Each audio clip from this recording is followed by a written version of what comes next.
why can't there be bad? There's bad energy. There's good energy. If you believe in the biblical structure of power.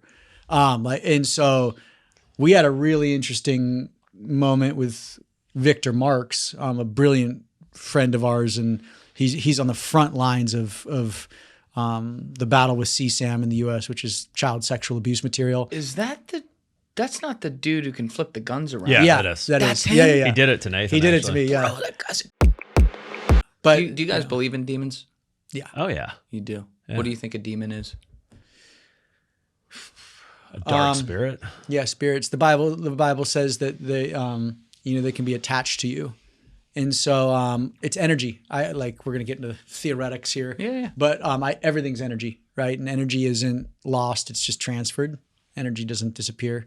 And there's a theoretical physicist in the show who's at Oxford, and I feel like he's the most brilliant man I've ever sat with. What's his name? Ard Louis. Okay. And most of his stuff didn't make the show because it was 6.5 hours at that point. But he says this brilliant line, he goes, everything in your body outside of hydrogen and helium is stardust.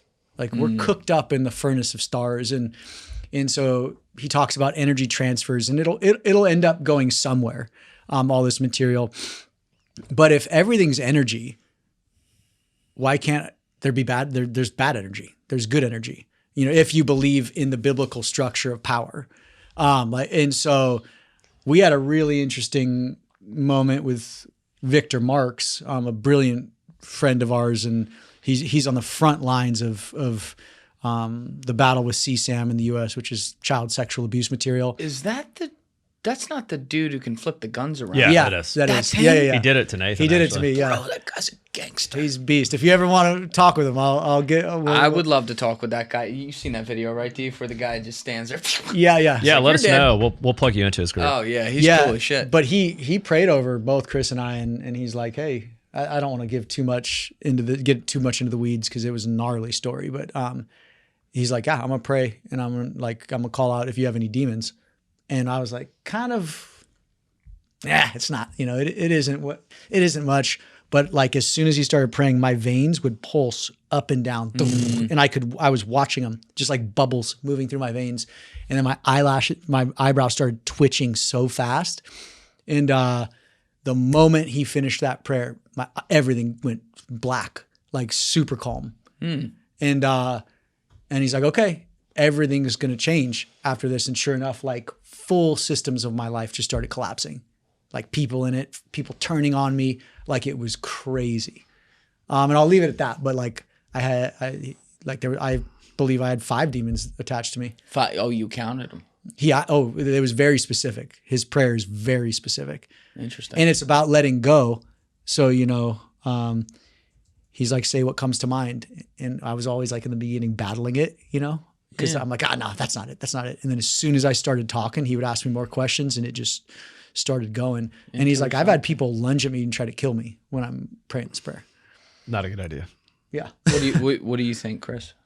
Oh, demons. Would you agree with that type of explanation, or do you have a little bit of a different interpretation? I think I'm going to go one level deeper. I do think that and I'll just say this. I was going to resist saying it, but when 2 people have sex and their bodies become one, that concept of demons, you pick up that energy when you're with a person. I wish that wasn't necessarily true, but it is, I believe. Wait, every time? Well, so if I think it's one person. I was going to say, if I have sex with a nice girl, I'm not going to suddenly start speaking in tongues or some shit, right? I don't know. You'll have to let me know. I don't. If it's Kenneth Copeland's daughter, maybe. Listen, I ain't touching that with a football. But it's you when you're. It's when 2 bodies become one, right? In that sense, right? And it's something that's necessarily it says designed for marriage that you can pick that kind of stuff up. So I went through this exercise that a guy that's mentoring Nathan and I'm just being super vulnerable here, man. He was go through every woman you've ever slept with in your head. Yeah. And ask God to remove spirit, soul, body. those 3 levels. And there's biblical references for that. The ones that are bad, or just all of them? All of them. All of them. Yeah, to remove that, right?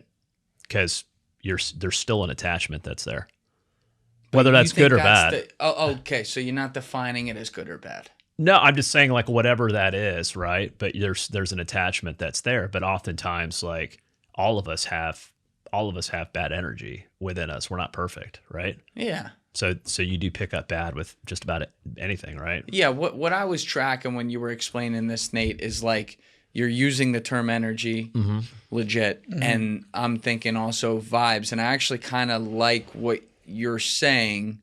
I didn't have the experience like you did or anything, but rather than, what you see in the movie was some gargoyle infesting inside of someone's soul and being sucked out. It's not that. It's like if there are bad intentions around you, whatever that is, where someone's given in to what, from the simplest shit to the more serious, the most serious type stuff, then that energy can infect you if you let it in your life. And that in and of itself is like a demonic. Yeah. So like I believe in angels too.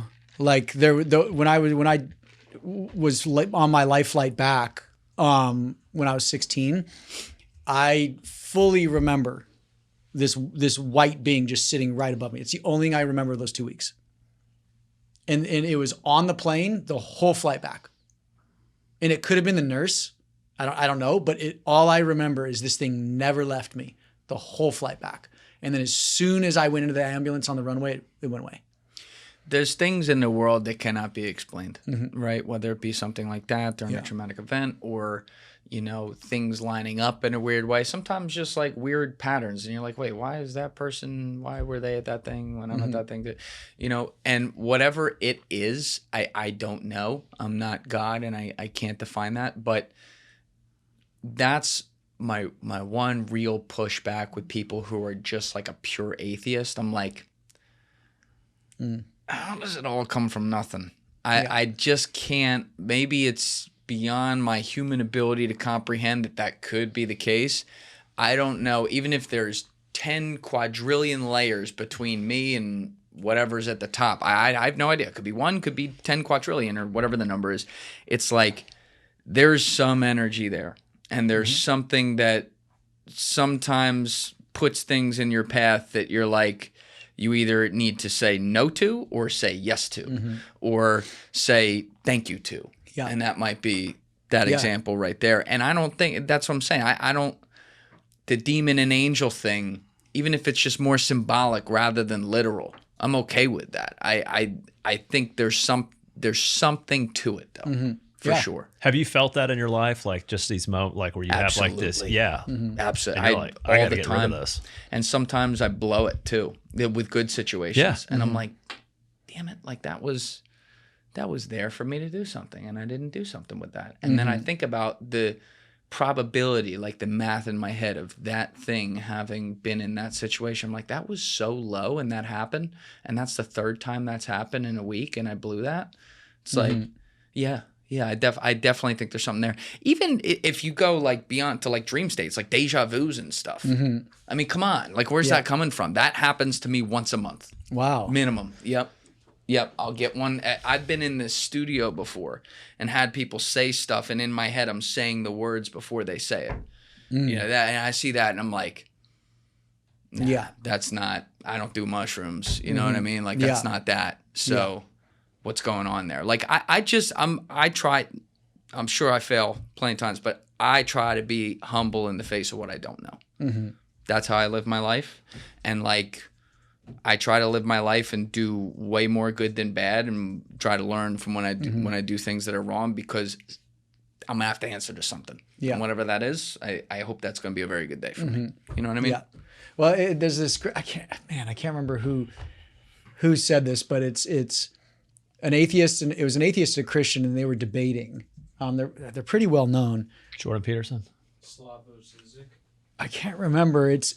But Richard Dawkins, and it might have been Dawkins, but the conclusion was like, hey, we both put faith in something. Even if you're atheist, you're putting faith in your faith in that idea. And so we both have faith. Yes. So, hey, when I die, if nothing happens, what a crappy way to live like Jesus, helping people, being there for people. You know, I'm being facetious here. It's like, I'd much rather have believed in something than nothing.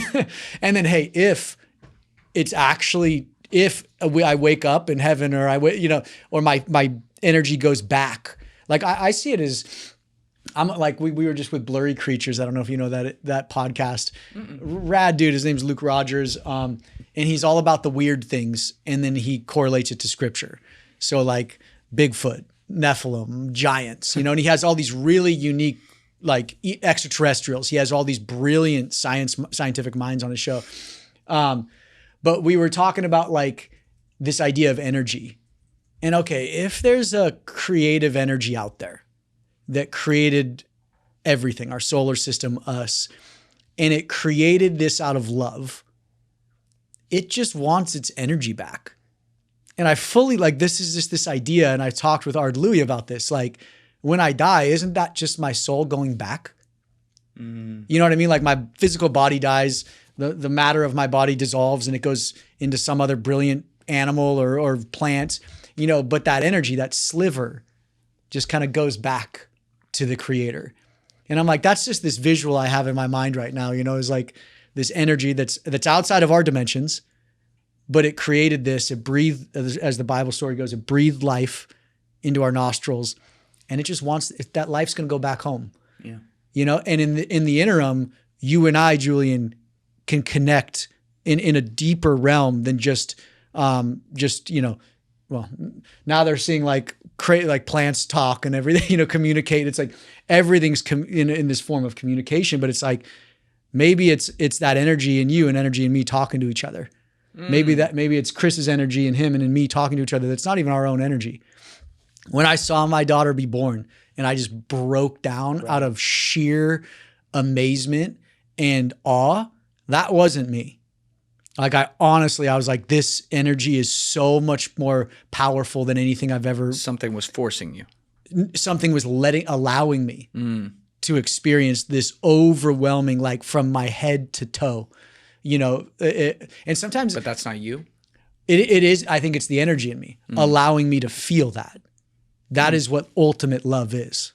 Seeing this pure, undefiled, like brand new life be born. I'm a big bow hunter, and even taking life like is so powerful for me that it's like there's just this energy transfer and shift. And so I don't know why I went down that rabbit hole, but I love that idea of I'm going back one day, and no one knows what that back is, but I have faith in that back, Thank you guys for checking out this clip. If you haven't already subscribed, please subscribe and hit the like button on this video. It is a huge, huge help. And if you'd like to check out this clip's full podcast episode, that link is in the description below or right here. And finally, you can follow me on Instagram and X by using the links in my description below.